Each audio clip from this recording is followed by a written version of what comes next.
Hello বন্ধুরা, তোমরা সবাই কেমন আছো? আশা করছি খুব ভালো আছো। আমিও খুব ভালো আছি। আজ তোমাদের সাথে শেয়ার করব মটর পনির রেসিপি। তার জন্য প্রথমে আলুগুলোকে ছোট ছোট কেটে নুন দিয়ে সেদ্ধ করতে বসিয়ে দিলাম। তারপরে টমেটো, পেঁয়াজ কুচি, কয়েক টুকরো আদা আর রসুন নিয়ে নিলাম। দেওয়ার পর একটা বাটিতে দই দিয়ে লবণ, হলুদ আর জিরে গুঁড়ো দিয়ে আমি ফাটিয়ে রেখে দিলাম। তারপর লঙ্কা গুঁড়ো অ্যাড করে দিও। দেওয়ার পরে আমাদের পনিরটায় নুন হলুদ মাখিয়ে নিতে হবে। আমি ছোটো করে কেটে নিয়ে নুন হলুদ মাখিয়ে নেব।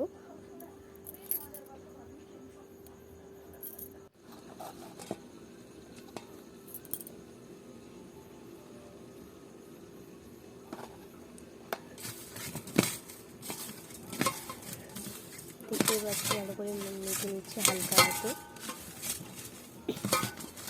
মেখে নেওয়ার পরে এবারে আমাদের আলু এবং পনিরগুলো আলাদা আলাদা ভেজে নিতে হবে। তারপর কড়াইতে অল্প তেল দিয়ে আমাদের পনিরটাকে ভালো করে ভেজে নিতে হবে। দেখতেই পাচ্ছ আমি কড়াইতে তেল দিয়ে দিয়েছি এবং গরম হওয়ার অপেক্ষায় আছি। গরম হয়ে গেলে আমি পনিরটাকে তুলে দেব। গরম হয়ে গেছে, এবার আমি পনিরগুলোকে ভালো করে ভেজে নেব।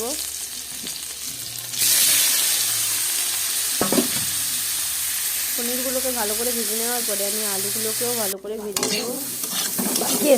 আমি আলুগুলোকে ভেজে নিচ্ছি, ওটা সেদ্ধ করা আছে, সেগুলো করে নিও। তারপরে কড়াইতে আবার তেল দিয়ে টমেটো দিয়ে দিলাম, দিয়ে অল্প একটু লবণ দিয়ে দিলাম আর একটু লঙ্কা গুঁড়ো দিয়ে দিলাম। তারপরে আমি এতে ভাজা বাদাম দিয়ে দেবো।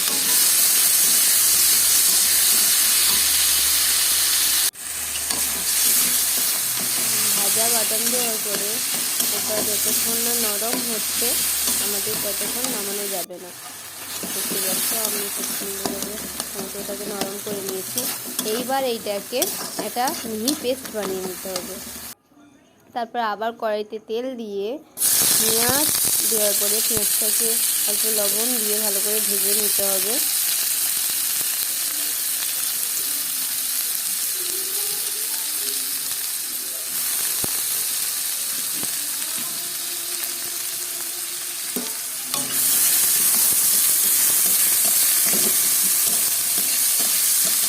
দেখতেই পাচ্ছেন ভালো করে ভেজে নিয়েছি। এইবার আমার দিয়ে দিতে হবে আদা রসুন পেস্ট।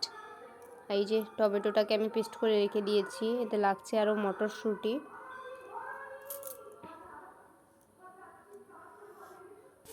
এইবারে আদা রসুনটা দিয়ে আমি ভালো করে নাড়িয়ে নেব। নিয়ে ভালো করে ভেজে নিয়ে দুটো কাঁচা লঙ্কা দিয়ে দেবো। তোমরা এতে লঙ্কা গুঁড়ো ইউজ করতে পারো। আমার বাড়িতে ঝাল বেশি কেউ খায় না, তাই জন্য আমি কাঁচা লঙ্কা দিয়েছি এবং অল্প লঙ্কা গুঁড়ো ইউজ করেছি। দেখতে পাচ্ছি আদা রসুনটা দিয়ে আমি ভালো করে কষাচ্ছি যতক্ষণ না তেল ছেড়ে আসছে। আমাদের ততক্ষণ পর্যন্ত ভাজতে হবে। একটু হলুদ গুঁড়ো দিয়ে আমি কষতেই থাকছি। দিয়ে আমি অল্প একটু জল দিয়ে দেবো।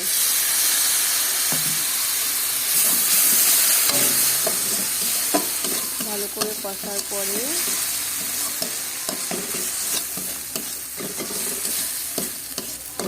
ভালো করে কষিয়ে নিচ্ছি, নাহলে রসুনের একটা কাঁচা গন্ধ থেকে যাবে।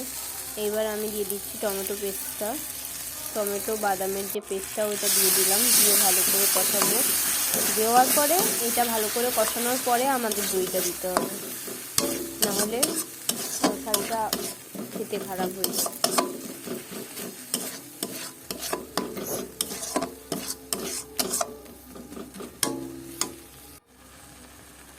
দেখতেই পাচ্ছ। তারপরে একটু চিনি দিয়ে দিলাম স্বাদ মতো, আর তোমরা স্বাদ মতো লবণও দিয়ে দিও। তারপরে দিয়ে দিলাম মটরশুঁটি,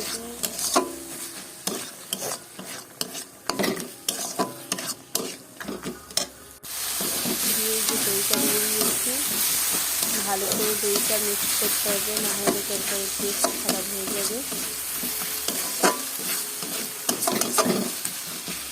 ভালো করে কষিয়ে নিতে হবে।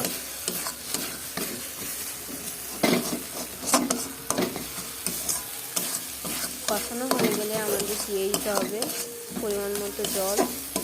জল দিয়ে তোমরা লঙ্কা গুঁড়োটা এবং লবণটা পরিমাণ মতো দেখে নিও। জল দেওয়ার পরে আমি ওই ভেজে রাখা আলু আর পনিরটা দিয়ে দেবো। বুঝতে পারছো, আমার রান্না কমপ্লিট হয়ে গেছে। ভিডিওটা এই পর্যন্ত, ভালো লাগলে লাইক শেয়ার কমেন্ট করতে ভুলো না।